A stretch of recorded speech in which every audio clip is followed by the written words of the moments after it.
साधु संत जैसे हमारे परम पूज्य विनोद बाबा जी महाराज है ना, बरसाने के हमारे संत साधु संत महात्मा है, रमेश बाबा जी महाराज, ये जितने भी संत साधु संत महात्मा है, वृंदावन के हमारे परम पूज्य प्रेमानंद गोंडसी जी महाराज, ये सब क्या कर रहे हैं? का उद्देश्य लक्ष्य क्या है?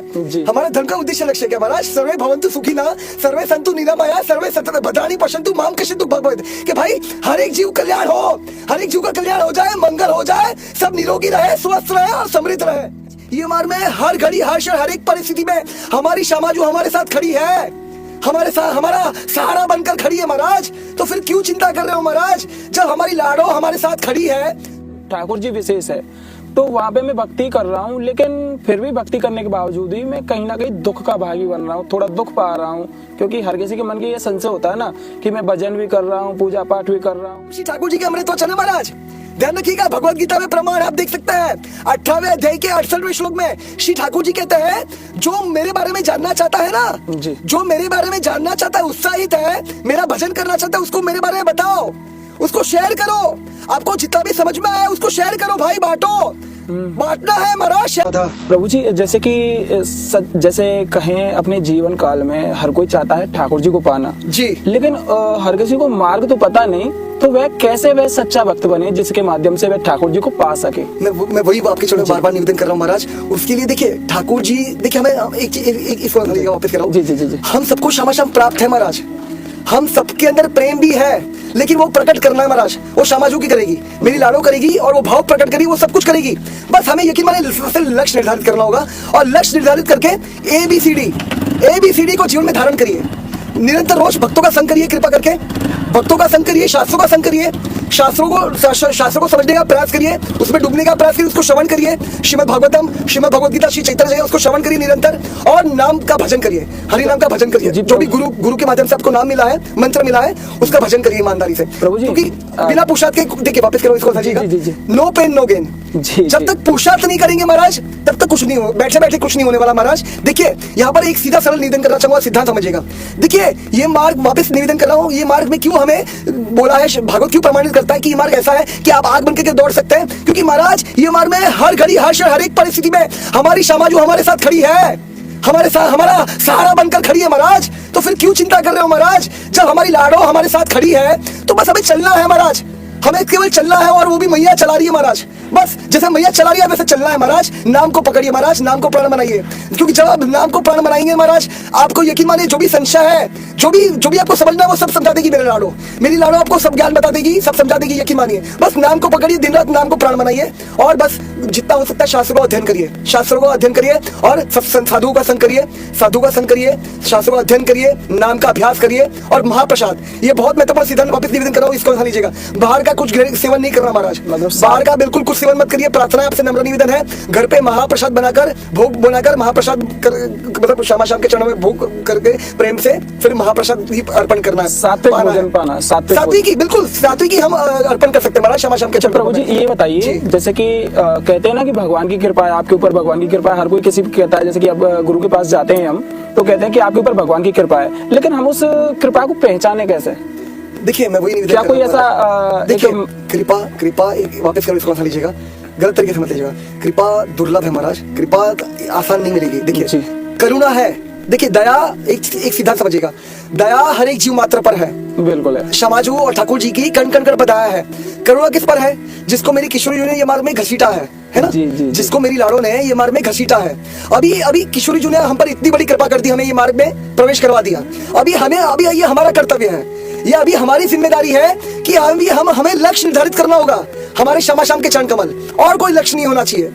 नहीं तो देखिए मैं ये नहीं कह रहा व्यर्थ होगा, व्यर्थ कुछ नहीं है ये मार्ग में कुछ भी करना व्यर्थ नहीं है, लेकिन समय लग जाएगा जी, समय लग जाएगा। अगर जीव चाहता है कि इसी जीवन में उसका बेड़ा पार हो जाए, उसकी पूर्ण शरणागति हो जाए, आत्मसमर्पण हो जाए, शाम के चरण कमलों में निवृत्त निकुंज में सेवा प्राप्त हो जाए इसी जीवन में, तो एकमात्र उद्देश्य है, लक्ष्य है महाराज, उसको निर्धारित करिए। शाम के चरण कमलों को निर्धारित करिए, लक्ष्य बनाइए, निर्धारित करिए, और फिर आप चल पाएंगे उस पर दृढ़ता से, एकाग्रचित्त होकर उसमें डूब पाएंगे, अभ्यास कर पाएंगे। क्योंकि जब तक लक्ष्य निर्धारित नहीं करेगा ना हमारा जीव, तब तक कुछ नहीं हो पाएगा, गलत मत समझिएगा जी। प्रभु जी जैसे कि आजकल सोशल मीडिया के माध्यम से, और एक निवेदन करना चाहूंगा, क्योंकि आपने कृपा का वर्णन करा था। देखिए यहाँ पर और एक निवेदन करना चाहूंगा, ये भागवत प्रमाण है, आप देख सकते हैं। जब कृपा होगी ना महाराज, देखिए कृपा जब होगी तब कृपा का तात्पर्य क्या है समझिएगा जी। कृपा का तात्पर्य क्या है?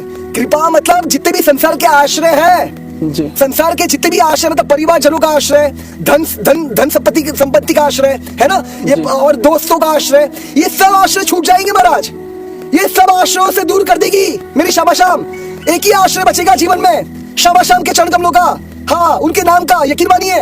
और ऐसी परिस्थिति में ही शामाशाम उसको सब समझा देंगे महाराज। ये कृपा है, ये कृपा और ये यकीन मानिए सबके लिए नहीं है, बहुत ज्यादा दुर्लभ है।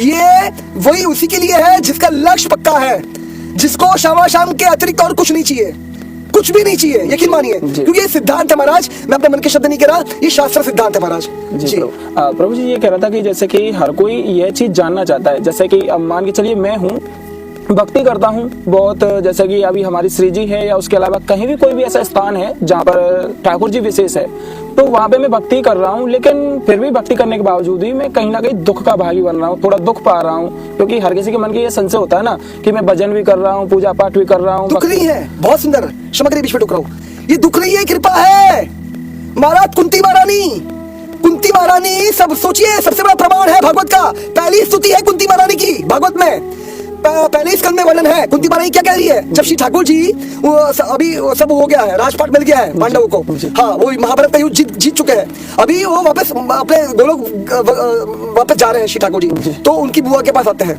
उनसे कहते हैं कि बुआ अभी मैं जा रहा हूँ, तो कृपा करके आपकी जो भी इच्छा मांगिए मुझसे।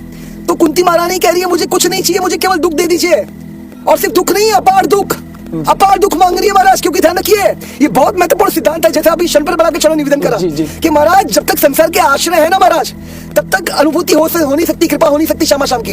कृपा का मतलब ही होता है कि वो सबसे भयावह परिस्थिति होती है, हाँ उसके जीवन में शामाशाम के सिवा और कोई होता नहीं, उसके नाम के सिवा कोई होता नहीं, और वही दुखी, वैसी दुखी परिस्थिति में ही शामाशाम की अनुभूति हो सकती है, शामाशाम का साक्षात्कार हो सकता है, और पूर्ण शरणागति हो सकती है जीवात्मा की।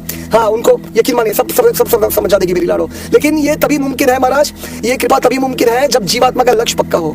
हाँ जब तक जीवात्मा का लक्ष्य पक्का नहीं है ना महाराज, तब तक ये कृपा होना मुमकिन नहीं है। तो इसको न खा लीजिएगा जी। और प्रभु जी, जैसे कि बहुत लोगों ने, जैसे हमने शुरुआत में भी आपसे पूछा था, जैसे कि बहुत लोग कह रहे हैं कि आप साधुओं को परेशान कर रहे हैं, तो कहीं ना कहीं हमारे मन में एक भ्रांति बनी हुई है कि हम साधु संतों के दर्शन कराते हैं, तो कहीं ना कहीं हम गलती तो नहीं कर रहे? नहीं महाराज, देखिए इसमें लेकिन कैसा है, अभी देखिए सब मैं यहाँ पे अपने लिए कहूंगा, देखिए मैं कोई साधु संत, मैं पहले ही स्पष्ट रूप से निवेदन कर दिया है मैंने कि मैं कोई साधु संत महात्मा नहीं हूँ, मैं एक साधक हूँ, मैं एक साधक हूँ, यकीन मानिए। बस अपना प्रयासरत हूँ राधा की कृपा से, अभी आप सबके संत महात्माओं के आशीर्वाद से, यकीन मानिए। मेरी नहीं, यकीन मानिए मेरी, सच में कह रहा हूँ, मैं झूठ नहीं बोल रहा, मेरी कोई औकात नहीं महाराज, कोई सामर्थ्य नहीं है, ना कोई योग्यता है, ना कोई बल है, यकीन मानिए महाराज, मेरे अंदर कुछ नहीं है, कोई बल नहीं है, कोई कुछ भी नहीं है मेरे अंदर, यकीन मानिए।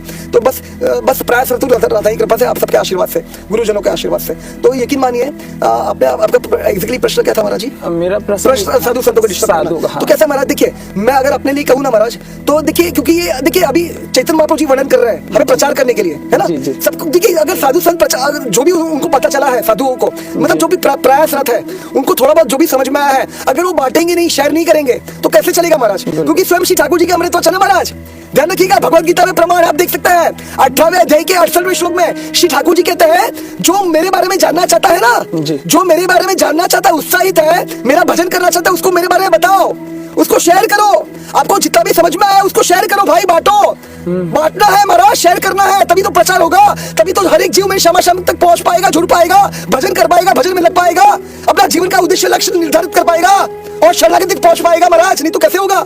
तो यहाँ पे तो हम सबका कर्तव्य है, यकीन मानिए, हम सबका कर्तव्य, जिम्मेदारी है, जो भी प्रयास रहता है भजन में, उसको जो भी थोड़ा बहुत समझ में आया है तत्व सिद्धांत, वो बांटे। इससे साधु संत क्या करते हैं? साधु संत जैसे हमारे परम पूज्य विनोद बाबा जी महाराज है ना, बरसाने के हमारे संत साधु संत महात्मा है, रमेश बाबा जी महाराज, ये जितने भी संत साधु संत महात्मा है, वृंदावन के हमारे परम पूज्य प्रेमानंद गोंडसी जी महाराज, ये सब क्या कर रहे हैं, है ना, प्रचार ही कर रहे ना, तो फिर निरंतर प्रचार कर रहे हैं, निरंतर प्रचार में लगे हुए महाराज, तो फिर प्रचार में तो लगना ही होगा महाराज जीवात्मा को, क्योंकि साधु संत महात्माओं को, क्योंकि यकीन मानिए अगर वो नहीं लगेगी तो जीवात्मा का कल्याण हो ही नहीं सकता। क्योंकि हमारा धर्म का उद्देश्य लक्ष्य क्या है?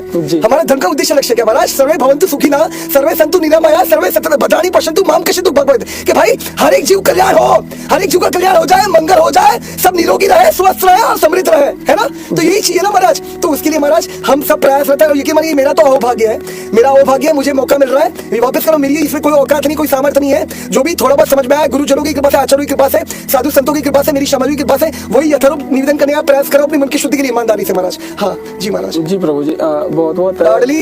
ये कहें भाव के आपसे ये सवाल जवाब करे हमने, जो भी भक्तन के भाव थे, तो बहुत आनंद यहाँ में आया। नहीं, मैं यहाँ पे एक निवेदन करना चाहूंगा। जी, जी। आपका ये सच में आप सबका बहुत खतरनाक वाला भाव है, सब ब्रजवासी बहुत खतरनाक अद्भुत भाव है आपका। बस मैं यहाँ पे एक निवेदन करना चाहूंगा कि देखिए, आपको जो भी कुछ अच्छा लगा है तो वो मेरे गुरुजनों का है, समाजों का है, मेरी किशोरी जी का है, मेरा कुछ नहीं है। और कुछ भूल चूक त्रुटि हो गई तो कृपा करके मुझे क्षमा कर दीजिएगा, अपना बच्चा समझकर, अपना बालक समझकर क्षमा कर दीजिएगा महाराज। क्योंकि यकीन मानिए मेरे अंदर बहुत सारे अवगुण है और दोष है। मैं प्रयासरत हूँ, यकीन मानिए मैं कोई साधु संत महात्मा नहीं हूँ, मैं भी आपके तरफ प्रयासरत हूँ महाराज। फिर भी आपसे एक बार फिर भी पूछूंगा, कोई कष्ट तो ना दे रहे? नहीं, कोई कष्ट नहीं महाराज। ये मेरा ये परम, यकीन मानिए मेरा अहोभाग्य है, मेरा अहोभाग्य है, सौभाग्य है, मुझे यहाँ पर निमित्त बनने का मौका मिल रहा है, यकीन मानिए महाराज। बस हम ये ना चाहें कि नहीं सच कह रहा हूं महाराज, ये क्योंकि ये हमारे क्षमा हमें सिखा रहा है महाराज, हमें हमारे क्षमा यही तो सिखा रहे महाराज। हमारो आपके पास पहुंचने को केवल मुख्य कारण यही है कि कहीं ना कहीं श्री जी को नाम प्रचार है, बिल्कुल, और जो बिल्कुल, भक्त एक ललायत रूप से भाव में जुड़े हुए हैं ना, तो वो आनंदित रहे हैं। बिल्कुल बिल्कुल बिल्कुल सबको नहीं, मैं तो यकीन मानिए हम सब चाहते हैं सब श्री जी के पास पहुंच जाए महाराज। लेकिन बस मैं वापस निवेदन कर रहा हूँ कि बस लक्ष्य निर्धारित करिए महाराज, लक्ष्य निर्धारित करिए और प्रतिदिन अभ्यास करिए अच्छे से कम से कम 3 घंटे से लेकर 12 घंटे तक प्रयासरत अभ्यास करिए। प्रतिदिन अभ्यास करना होगा महाराज, क्योंकि बिना अभ्यास के कृपा नहीं होगी महाराज, और हम सब अनुभूति कर पाएंगे नहीं, साक्षात्कार नहीं कर पाएंगे और शरणागति तक पहुंच नहीं पाएंगे। और हम चाहते हैं इसी जन्म में हमारा कल्याण हो जाए, बेड़ा पार हो जाए। तो बस ये एक जीवन, यकीन मानिए एक जीवन पूर्णतः समर्पित कर दीजिए क्षमा शाम को, बस दे दीजिए क्षमा शाम को। प्रभु अभी बेड़ा पार हो जाएगा। आप अभी आराम करो, विश्राम करो, जो भी हमसे भी गलती हुई हो बाकी कोई गलती नहीं है, मानिए आप सबका बहुत प्रेम है, बहुत आशीर्वाद है, बस आशीर्वाद दीजिएगा मेरे लिए, कृपा सब श्री जी है प्रभु, श्री जी है, श्री जी करेंगे, श्री जी करने वाली करवाने वाली, कर दीजिएगा, प्रार्थना कर दीजिएगा, मुझे और कुछ नहीं चाहिए। आप सबके चलो भीख मांगता हूँ, आपके चलो प्रार्थना करता हूँ, निवेदन करता हूँ, भीख मांग लीजिए मेरी समाजों के, चलो प्रार्थना कर दीजिए मेरे लिए बस। जी प्रभु जी, राधे राधे राधे राधे महाराज, राधे राधे।